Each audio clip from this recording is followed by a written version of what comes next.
Hey everyone, we're going to do a quick video changing the clock spring on this 150 Prado with a $26 eBay special. Show you how to do it and save you a heap of money. First, I'll tell you why we're going to do that. And take care of some safety information first. But before we do, just quickly, I want to say, when you see this video, the Prado Hospital is now completely closed. There's no workshop bookings. There's no advice. It's not an advice line anyway. And there's no parts kits until after the school holidays, around about the middle of July.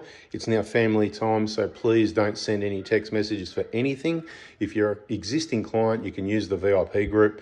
If you want to join the VIP group before then and pay your $550 deposit, which can be used later towards parts kits like your injector kit, your BFE kit, or your front wheel bearings, or your Dobinson suspension, yep, you can text me for that, but only do it at the right time. Check the playlists, how to buy my kits. Now, when changing the airbag on any vehicle, one of the most important things you can do is bada bing, disconnect the battery. So negative battery terminal here is going to get disconnected. These clock springs can be notoriously expensive, and I've needed to replace 3 clock springs on our cars in as many months or less. You know, they all come up at the same time. The 120 I use genuine. You can get that from LSI Auto at a reasonable price. It's about $300. lsiauto.com.au. Don't forget the discount code 4B4Diesel, same name as this YouTube channel. For this one here, this is a $26 part for a 150 Prado. You got to be careful what part number you buy, because there are some different part numbers. The genuine one from Toyota or anywhere I could get it was very expensive, $500, $600, $800, $1,000, something like that. This from eBay, $26. I purchased 2. I used the $21 one on Mitch's 150 Prado. It's worked successfully so far, and I'm about to change and use this $26 spare on our 150 Prado. The reason I'm doing it on this one, the cruise control, it works, but it doesn't work properly, and it's all because of the clock spring. We know that. I've already done videos removing a lot of this stuff, so I'm going to skip that, removing the horn pad and the airbag and all that sort of thing, and changing this switch. If you want to see the videos, you can search them on our channel, search them up, or you can have a look at the playlist, Mitch's 150 Prado, our 2008 120 diesel, and this one will go under our 2013 150 diesel, but we'll get a bit more video further into it. But we've done it recently, so I'm not going to waste too much time on it. It was mainly tell you safety things like disconnect the battery. It's a pretty straightforward process. Don't bag me out on the steering wheel cover. It's a nice cover, but it's not that nice. I know it's going to get changed soon. That one's all lined up. All systems go, just waiting on the installer to be in the same area as this vehicle. So process is, just quickly, to remove the, I've got to remember what I've got to do now. Some people think you've got to turn the steering wheel and to take the screws out behind here. You don't, because you're removing the steering wheel and then you can get to those screws, so leave that till later. Basically what you're going to do is remove these side panels. There's one around the cruise control. There's another one at the other side. You're going to take the 2 Torx bits out to lift this off, carefully disconnect the airbag and place that in a safe place. Then next step, you got to undo some other plugs. You got to make sure your steering wheel's straight, don't move it, you know, nice and straight like that. You want to just sort of go, well, you don't want it to lock like that off center, so we're going to fix that up. But you want it to be sort of bang center in the middle, and you loosen the nut and then give it a bit of a bang and it'll crack it loose. Once you've got it, before you lift it off and lift the nut off, you can mark it if you want to do that, but there's no reason you should be able to turn that steering once the steering wheel's off. So as long as it's dead set straight when you lift it off, you're not even going to be a spline out. And make sure you're not a spline out. This part is imperative of the job, just like being slow, gentle and careful, like I am with this video. Okay, so once you remove the airbag, which you've got to carefully get under the little yellow safety clips, just use either a little pick or a little flat little one of those to carefully lift up those yellow tabs, and they'll just pull straight up. Okay, they don't go sideways or anything. This little earth, it's got a little tab on it because it's a bit of a safety thing, so you got to push the little tab there to release that from the airbag. Put the airbag facing that way somewhere. You can put in the boot of the car if you want. It's kind of like dangerous, but it's not really. If you don't mess around with it, it'll be fine. Disconnect the battery, disconnect that, happy days. All right, next thing you want to do, we're going to mark up the nut and the center and make sure, like I said, make sure it's bang on. It's been bumped to that lock position again. So we've got a bit of a problem because I can't unlock that without the power. But what I might do is be a bit shifty and just pull it off. And remember, it's exactly that position, a little bit left hand down, and put it back. As long as you put it back in the same spot. I'm also going to mark it so so that I know where the nut goes, but it could wear off as well, doesn't really matter. So just do it up to the correct torque spec, which I don't know what that is at this point in time. Nice and tight, but not too tight. You're going to need a 19 mil to get that undone.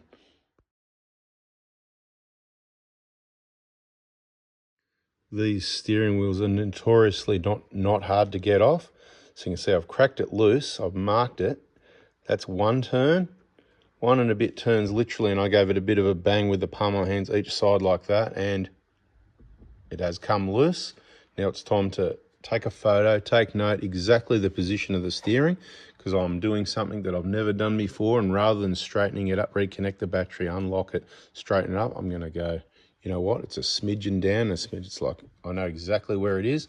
It's right on the lock, and I might regret this, but there's only one way to find out. You got to take the adventure sometimes, so that's what I'm going to do. Furthermore, on risk it for the biscuit, I just don't know where people can go wrong with this, because now that I've got the nut off, I pull it back, and if I try and turn it and put it on in the wrong position, it doesn't actually work. It sort of only falls on. That's what I mean. It's not like they're really fine spline sort of thing. So yeah. Anyway, bada bing, bada boom, baby. The steering wheel out of the way, you can see, looking at the spline, so it's a little bit to the left. There's no way you're going to be able to turn that now. I mean, if someone comes along and kicks your front tire or something, this will turn. That's the clock spring. I'm not worried about that. This is the old one. You can see where they snapped off the thing and all that, and it's in the correct position because the orange is in the window and all that. We've talked about it in the other videos, but this has got a bit of waffle included. People worry about getting to these screws. As you can see clearly, this is when you access the screws. So this is how it's done. Once you take those two screws out, you can see the top and the bottom trims, they just clip together. Okay, so see, just at the sides there, you need to release those two, give it a bit of a squeeze and a twist, and it'll just pop out. You can take that bottom cover away and give it a clean up, and the top one just stays sitting in position there. Right, it's not in the way of what we're doing, so you can give it a bit of a clean around if you want, but you've got to muck around to take it out. If you can take it out, I wouldn't worry about it. Not worth the trouble. We just need to get to the plugs underneath to unplug a few things to get this clock spring out of the way. And from memory, there's 3 clips that hold it. 1 at the top, like a triangle, 2 more at the bottom. No screws on this one. The 120 has screws. Maybe we unplug an extra plug to get things out of the way a bit, but there's 4 plugs unplugged. I just want to tell you about this yellow one. It's a slide plug. It's not a tab. You might think there's that, like I do sometimes. You think that's tabs there to release, but it's actually a pull back. It slides back. You'll see what I mean when you get to it underneath. Just put your flat blade kind of like that and just push back that way, and you'll see it slides back to release that one. It's a safety one, the yellow one, so it's a bit different. Once you get to the point of everything's unplugged, you just gently, with your hand, lift up that top clip, and then 2 hands at once, you just lift the 2 bottom ones, and I've already just released those. You can see the tabs just there, and the whole thing just lifts off like that. Well, if there was a hard part, maybe this is it. So this is what the new one looks like, okay? And this is what the old one looks like. So we need to swap over. So you just got to have a look at those clips, right? See where those clips are? It is very difficult to show in the video, but around the outside there's about, I don't know, maybe 2 clips each side, maybe 3 clips altogether that you need to carefully release. It's hard to get the lighting situation right, but I'm going to go ahead and do it. Hopefully between this video and the other video you've seen enough. This is where if you had an extra hand, so if you've got a mate to help, you get in a better lit situation than this. I'll get some lights on in a minute, and yeah, you get someone to do it and get someone to help and hold the camera. I think that's what we did last time. So check that out. I'll swap this one over and we'll keep moving. It is important that you release the correct clip. So there's 1 there, and I think it's those 2 there. So 3 at each side. You're going to see a mirror over this side. Right, mirror, it's this one here, not that one, and then those 2 at the side there. You'll see what I mean. Just slowly you need to work away at those and just slide it apart. The 2 pieces separate. Okay, it's a pain in the butt, but once you release those 3 clips each side, that's the bada bing how you're going to be left, and you simply just clip that back in position of the new one. I'm not sure if this is somewhere you could potentially stuff up, but you can see where the sensor goes. So the grey goes in between the black on the clock spring.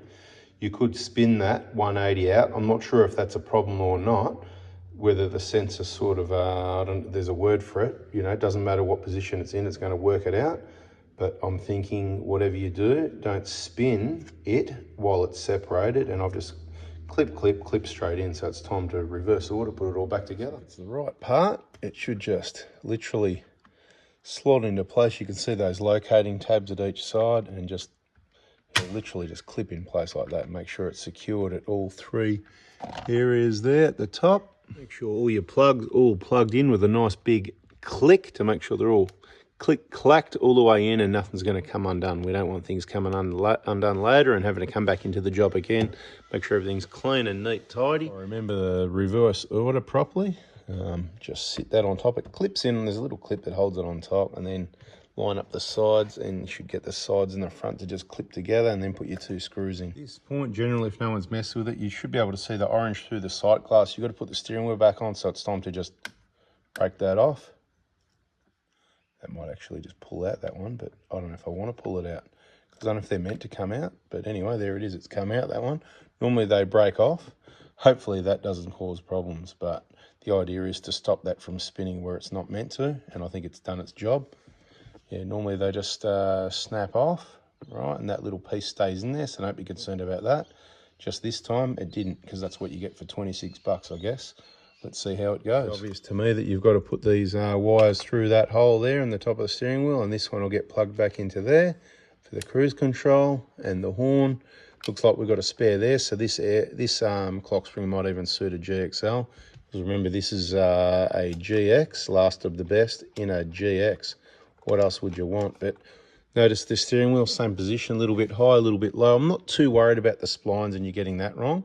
It more comes down to that swapping over the sensor on the back of that clock spring. So make sure you don't mess around with that. But if you're slow and steady and think, I don't think you'll have a problem. Now I'm going to tighten this up, put the airbag back on, and we're in business. How tight? Well, I went to what I felt was right, and you can see the mark is just a little bit past where it was, which is about what I'd expect to see. Bloody beautiful. In reinstalling the airbag, this is not a game or a trick. There's red and black. Plug the correct color into the correct side. Pretty straightforward. If you're colorblind, get someone else's second opinion. Steering wheel on, tighten it up, plug it all in, make sure it's all properly secured. Make sure you put both your screws each side, make sure they're started and this is well secured before you put your covers on. And then it's time to reconnect the battery and test it and see if an eBay special for $26 was a good idea or not. Reconnect the battery and test. There it is, 341,000 Ks, trying to catch up to my 120. And cruise control button on, off. Are you ready? On, off, on, off, on, off. That's what wasn't happening before. Bloody beautiful. Battery reconnected beautifully. Just double check that one. Also, you probably should check that one first, and you can do any maintenance on that while this is disconnected, because you don't want to put your spanner from your positive to your earths anywhere by accident. Okay, if you made it to the end, thanks for watching. Hope you enjoyed it. Hope that you found it informative and you learnt something, and I can save you some money and help keep it reliable, last of the best. Stay tuned if you want to see how these cheap clock springs go. We've got 2 of them in 2 of our 150 Prados. I just found them by searching the genuine part number. The El Cheapos come up on eBay, and I brought the 2 cheapest airbag clock springs I could find, because I want to test out the cheapest ones and see if they work. Could be changing them every couple of months, could be changing them every couple of years, but I'll tell you what, I can buy a lot of airbag clock springs for 20 bucks before I spend $1,000. That's one consideration, and it's not going to stop the vehicle. It's just the horn and the cruise control. So I don't expect any issues, but we'll do a bit more testing on this. Like I said, the Prado Hospital is now closed. If you're not sure what I'm talking about, normally what we do is vehicle inspections to help you understand looking after last of the best so that you can keep it on the road. We do supply injector kits. We can install the injector kit. There's a full detail EJAR cleaning video. You might want to check that out. You want to grab yourself a plate with a 7mm hole. I think it's still the cheapest, most reliable way to go, but you can EJAR 0. We know someone for that. We can do the injector replacement. We've got the BFE kits. If you don't know what it is, just go and check the playlists. How to buy my kits, the BFE playlist, the injectors playlist, and there's another secret hidden playlist and a lot more info in the 4x4 Diesel VIPs group, which is for friends, family, and most important, clients only, for the maximum information program. There's only one of me, thousands of you.